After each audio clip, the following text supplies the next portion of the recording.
ও আমার সাহাবীরা, তোমাদের বাড়িতে কয় শ্রেণীর মেয়ে ছেলে আছে? তো সাহাবীরা বললেন, ইয়া রাসূলুল্লাহ, আমাদের বাড়িতে 4 শ্রেণীর মেয়ে ছেলে আছে। কয় শ্রেণীর? জোরে বলুন। 4 শ্রেণীর। আপনারা আমার বাড়িতে আছে 4 শ্রেণীর মেয়ে ছেলে। কে কে? মা, বোন, মেয়ে, বউ। মা, বোন, মেয়ে, বউ, এই 4 শ্রেণীর মেয়ে ছেলে আছে। তো নবীজি বললেন, কি করে বুঝবে এই 4 শ্রেণীর মেয়ে ছেলে মরে গেলে স্বর্গে যাবে না নরকে যাবে? আপনারা কি করে বুঝবেন? শুনে যান। এই অভ্যাসগুলো যে নারীর মধ্যে থাকবে, যে মেয়ে ছেলের মধ্যে, নবীজি বলেছেন এই অভ্যাসগুলো যে মেয়ের মধ্যে থাকবে, ওই মেয়ে ছেলে যত নামাজ পড়ুক, রোজা রাখুক, ধর্মের কাজ করুক, ওই মেয়ে ছেলে নরকবাসিনী, জাহান্নামী। শুনে নিন। 1 নাম্বার হলো, নবীজি বলেছেন যে মেয়ে ছেলে তার স্বামীর সঙ্গে যখন কথা বলে, মেজাজ দিয়ে কথা বলে, মেজাজ দিয়ে যে মেয়ে ছেলে তার স্বামীর সঙ্গে কথা বলে, ওই মেয়ে ছেলে মরে গেলে জাহান্নামে যাবে, যত নামাজ পড়ুক, রোজা রাখুক, হজ করুক, যাকাত দিক।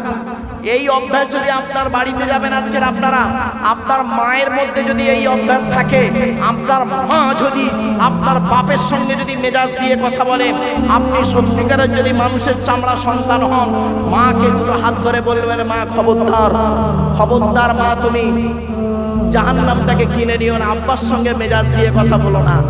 এই কথা যদি বলতে না পারেন, আপনি কিসের সন্তান? 2 নাম্বার হলো, শুনে নিন, একজন মেয়ে ছেলে জাহান্নামায় যাবে, 4 জন পুরুষকে প্রথম জাহান্নামায় ঢোকাবে। 1 নাম্বার তার বাপ, 2 নাম্বার তার ভাই বা দাদা, 3 নাম্বার তার স্বামী, 4 নাম্বার তার পেটের ছেলে। এবার আসছি 2 নাম্বার। নবীজি বললেন, ওই আজকের বাড়িতে যাবেন, বাড়িতে গিয়ে যদি দেখেন আপনার বোন আপনার বোনায়ের সঙ্গে, আপনার বোন আপনার বোনায়ের সঙ্গে মেজাজ দিয়ে কথা বলছে, মানুষের চামড়া যদি ভাই হয়ে থাকে, বোনকে ধমক দিয়ে বলবেন, এই স্বামীর সঙ্গে কিভাবে কথা বলতে হয় জানিস না? এই কথা যদি না বলতে পারেন, আপনার মতো ভাই হলো জাহান্নামী। আপনি যত গালে দাঁড়িয়ে রাখুন আর নামাজ পড়ুন, রোজা রাখুন। আজ বাড়িতে যাবেন, গিয়ে যদি দেখেন আপনার মেয়ে জামাইয়ের সঙ্গে মেজাজ দিয়ে কথা বলছে, মানুষের চামড়া যদি বাপ হয়ে থাকেন, আপনি আপনার মেয়েকে ধমক দিয়ে বলবেন, এই স্বামীর সঙ্গে মেজাজ দিয়ে কথা বলছিস কেন? যদি এই কথা বলতে না পারেন, আপনাকে বাপ বলতেই ঘৃণা লাগে। আপনি বাপই হতে পারেন, খালি জন্মই দিয়েছেন। 1 নাম্বার নবীজি বললেন, ওই মেয়ে ছেলে জাহান্নামায় যাবে যে মেয়ে ছেলে তার স্বামীর সঙ্গে মেজাজ দিয়ে কথা বলে, ওই মেয়ে ছেলে জাহান্নামায় যাবে। সে পীর সাহেবের মেয়ে হতে পারে, মলি সাহেবের মেয়ে হতে পারে, ওসব দেখার দরকার নেই। 2 নাম্বার হলো, নবীজি বলেছেন যে মেয়ে ছেলে তার স্বামীর দুর্নাম বদনাম অন্যের কাছে করে বেড়ায়। অনেক মেয়ে ছেলে আছে দেখবেন, স্বামীর দুর্নাম বদনাম অন্য লোকের কাছে করে বেড়ায়। 3 নাম্বারে নবীজি বলেছেন, ওই মেয়ে ছেলে জাহান্নামায় যাবে, নামাজ পড়ে রোজা রেখে জাহান্নামায় যাবে, নরকে যাবে।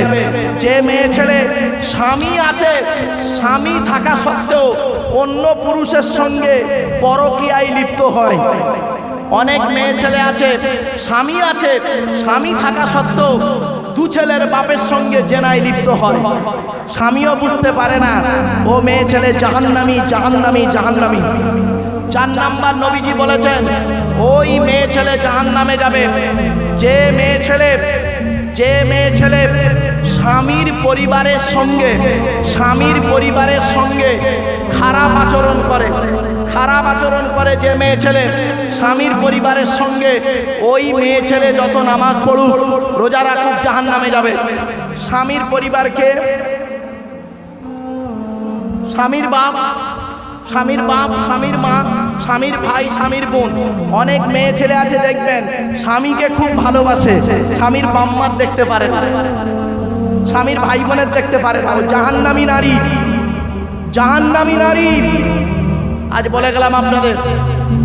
এরপরে আসছি, নবীজি বলেছেন, ওই মেয়ে ছেলে জাহান্নামায় যাবে নামাজ পড়ে রোজা রেখে। যে মেয়ে ছেলে বিনা কারণে স্বামীর বিছানা ছেড়ে দিয়ে অন্য বিছানায় রাত কাটায়।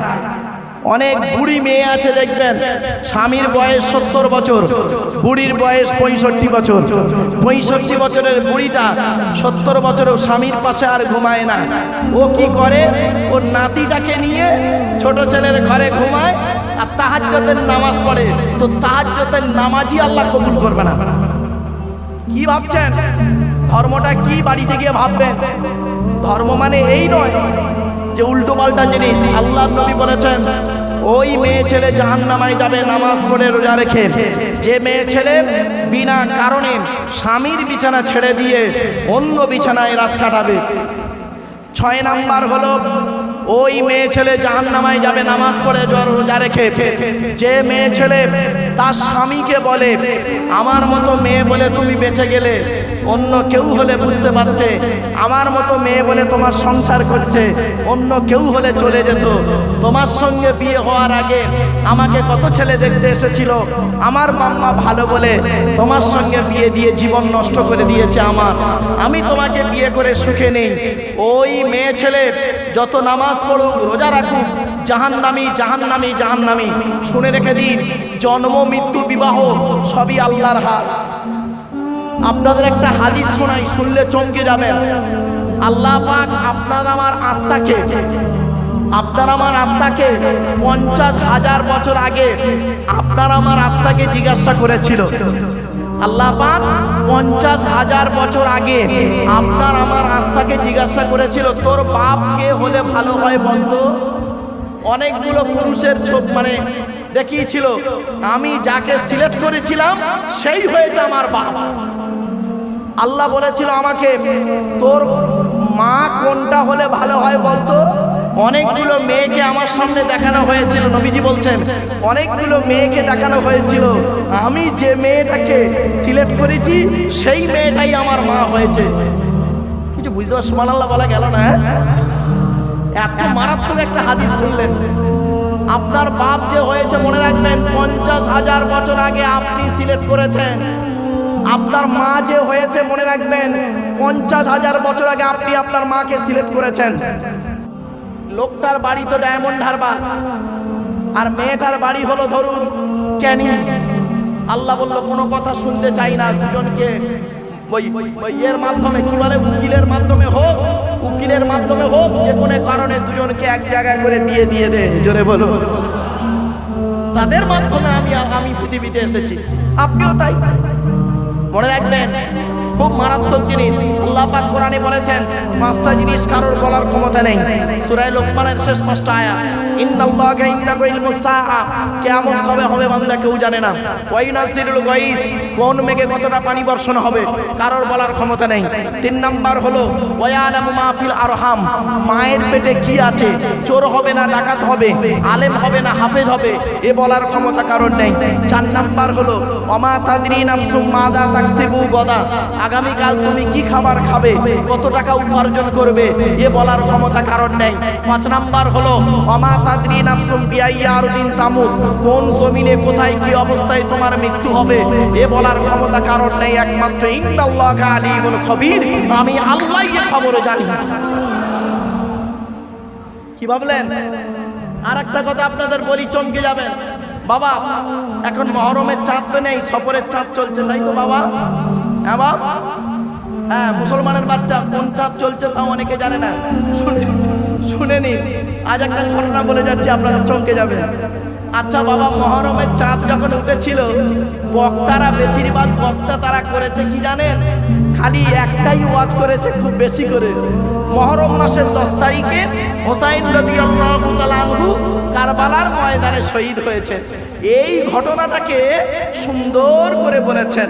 আর সত্যি করুণ ঘটনা। শুনে রেখে দিন, এই মহরম মাসের 10 তারিখে এই পৃথিবীর শুরু থেকে শেষ পর্যন্ত ওই মহরম মাসের 10 তারিখে আল্লাহ পাক 313টা ঘটনা ঘটাবে। কত বলুন? 313টা ঘটনা ঘটবে। তার মধ্যে 312টা ঘটনা অলরেডি ঘটে গেছে, একটা বাকি আছে। এই পৃথিবী ধ্বংস ওই তারিখে হবে।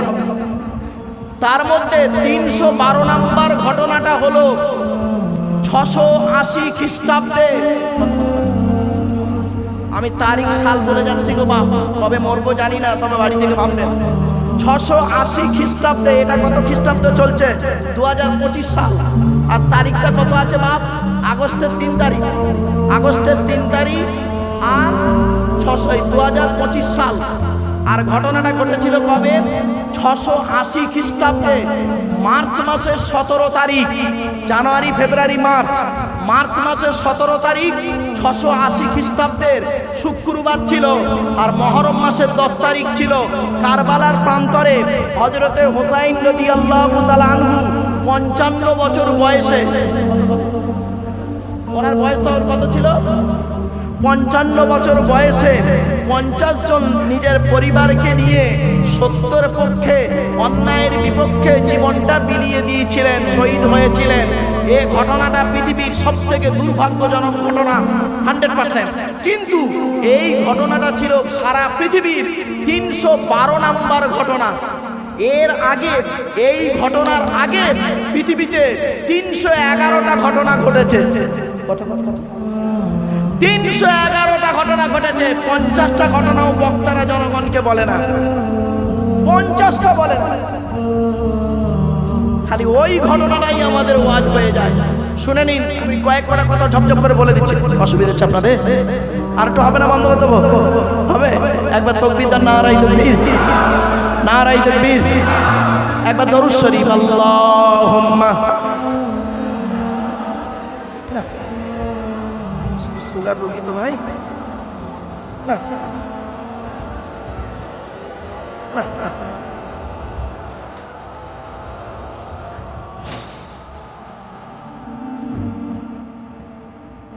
বাবা সুগার রোগী তো একটু ঘেমে যাচ্ছে। যাই হোক, শোনেন, 311টা ঘটনা ঘটেছে ওই ঘটনা ঘটার আগে। তো কটা বলবো আপনাদের শর্ট টাইম, তো একটা টপ টপ করে বলি। ওই দিনে আদম আলাইহিস সালামকে আল্লাহ পাক তৈরি করেছিলেন। সুবহানাল্লাহ বলা গেল না? ওই দিনে পৃথিবী সৃষ্টি হয়েছে। ওই দিনে আল্লাহ পাক আদমকে পৃথিবীতে এনেছে। আবার ওই দিনে মা হাওয়াকে তৈরি করেছে। শুধু তাই নয়, মুহররম মাসের 10 তারিখে আদমের সাথে যত সন্তান হতো জোড়া জোড়া, একটা সন্তান হতো বেজোড়, তার নাম হলো শীস আলাইহিস সালাম। শীস নবী যেদিন জন্মগ্রহণ করে সেদিন ছিল মুহররম মাসের 10 তারিখ। জোরে বলে। এরকম বাপেরা বহু ঘটনা আছে। 311টা ঘটনা ঘটেছে ওই মুহররম মাসের 10 তারিখে। আর আমরা সেই 311টা ঘটনার 50টাও না বলি না লোককে, একটা ঘটনাই লোককে শুধু শোনাই। কি? 680 খ্রিস্টাব্দে মার্চ মাসের 17 তারিখ শুক্রবার, মুহররম মাসের 10 তারিখ কারবালার প্রান্তরে হযরত হুসাইন রাদিয়াল্লাহু তাআলা আনহু শহীদ হয়েছিলেন। আমার বাপেরা, কথাগুলো একটু মাথায় রাখুন, বুঝতে ভুল বুঝবেন না। বাস্তবটা সব জিনিস একটু জানার প্রয়োজন আছে। চলুন, আপনারা এসেছেন কিছু শেখার জন্য, জানার জন্য। অনুরোধ করে আপনাদের বলে যাচ্ছি, নামাজ কারোর জন্য মাপ নাই। আমি একবারও নামাজের কথা বলিনি।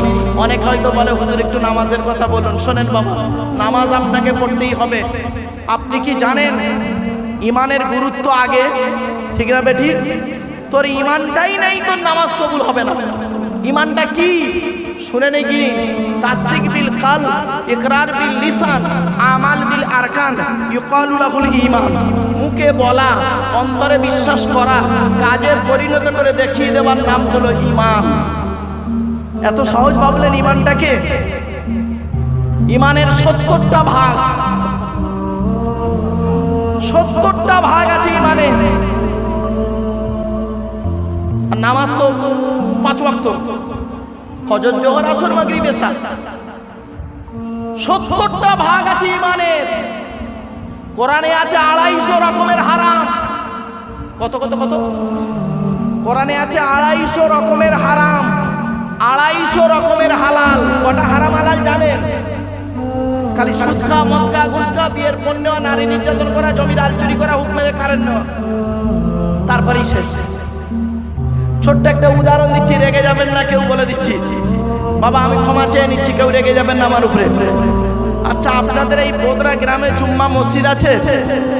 ভাই বলুন না। আচ্ছা, জুম্মার দিনে ওই বোদরা জুম্মা মসজিদে জুম্মার দিনে যদি কোনো মুসলিম যুবক ছেলে সাদা পায়জামা পাঞ্জাবি সাদা টুপি পরে মসজিদে গিয়েছে জুম্মার নামাজ পড়তে, প্রচুর পরিমাণ বাংলা মদ খেয়ে, কি মদ?